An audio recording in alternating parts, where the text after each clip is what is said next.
So the problem with most of the probiotics is they're typically not concentrated enough to actually colonize. And even if you do colonize, what happens is, like, let's say you colonize some microbiota that you didn't really have much of. If you're not fueling it with the appropriate fiber, it's not going to stay anyway because it's essentially going to starve. So the research seems to really clearly suggest that eating enough fiber, which is, again, a prebiotic, that is a better way to get a healthier gut per se than probiotic. What fiber sources do you use? And I think I realize there's a huge array of choices out there, but people will want to have some ideas as to how they could perhaps mimic what you're doing. Yeah. And I would just say diversity, right? So, there's various evidence from various different fiber sources, fruits and vegetables, obviously, grains, some whole grains, some cereals, and then various other sources. So this is one of the things where we don't really have a good idea if, this one source of fiber is better than another source of fiber. We just know that fiber overall is pretty good. And one thing I'll tell people is, like, if you want a longevity hack, fiber is kind of the longevity hack. If you look at some of these cohort studies, there was actually a recent really large meta-analysis of over 1 million subjects. And basically what it showed was that for every 10-gram increase in fiber, there was a 10% reduction in the risk of mortality. And that extended specifically also to cardiovascular disease and cancer. So one of the things I'll tell people when they get really into, whether it's intermittent fasting or, all these other things, that's great. Are you eating over 50, 60 grams of fiber a day? And I just conceptualize 50 to 60 grams. So if I were to eat a bowl, let's just say a quarter plate of broccoli, and the broccoli isn't stacked to the ceiling. The broccoli is just reasonably stacked on there. Approximately how many grams of fiber is that? If it's like 2 cups of broccoli, which is a lot. Yeah, so if you're 200 grams of broccoli per se would probably be 5-6 grams of fiber. And I need to get how much per day?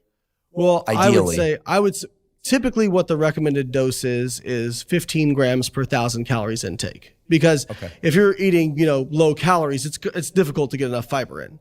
But based on, and again, these are cohort studies, but you can't do 20-year-long randomized human control trials, unfortunately.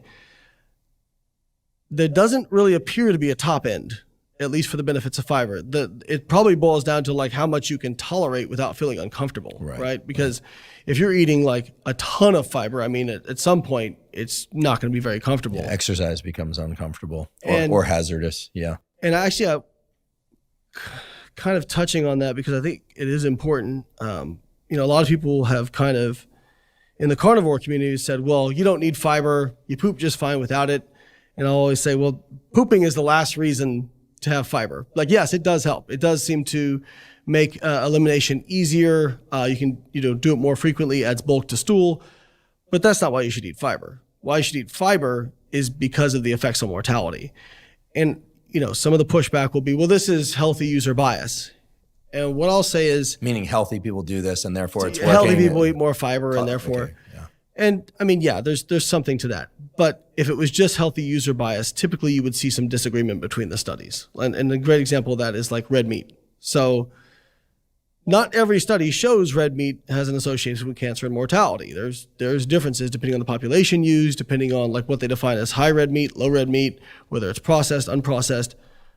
But I have not found a study on fiber and cardiovascular disease and cancer and mortality where it did not show improvements from higher fiber.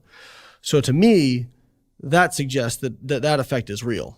And so again, as much fiber as you can get in comfortably, I would try to do it because it seems to have some really powerful effects and is good for the gut microbiome. The other thing that may be a consideration for the microbiome is there's some evidence that saturated fat may not be great for the microbiome, that it reduces the prevalence of some of the more positive strains of bacteria. And that appears to be not so much from the saturated fat itself, but from the bile end products that combine with saturated fat, seems to have a negative effect on some of these more healthier forms of gut microbiota. But again, this is really difficult because we don't even know necessarily yet which species of gut microbiota are positive or negative. And this gets into some of these studies where they may call it dysbiosis. Sounds scary, but dysbiosis just means that the gut changed. Right. It doesn't necessarily, it doesn't tell you anything qualitative about whether the change was bad or good. And so these are just things I think we need to keep in mind when we talk about this stuff, that this stuff is still very much in its infancy.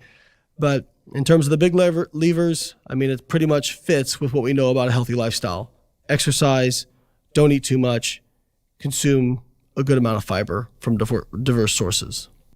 Fantastic. Fantastic, because it fits with what I like to think of as kind of the center of mass of evidence, right? And I'm starting to get some window into what your process is around selection of studies, and no one study being holy. But when you look at, as you mentioned, all the studies on fiber having a positive effect to some degree or another, it's pretty hard to refute that there isn't something really interesting there. Yeah, and one thing I'll tell people is one study, sometimes I'll change my opinion based on a single study when it's really well done and very powerful. But usually one study is just going to move me just a little bit. Right. And then maybe if another one comes out, move me a little bit more. Right. And then very slowly, I'm going to get some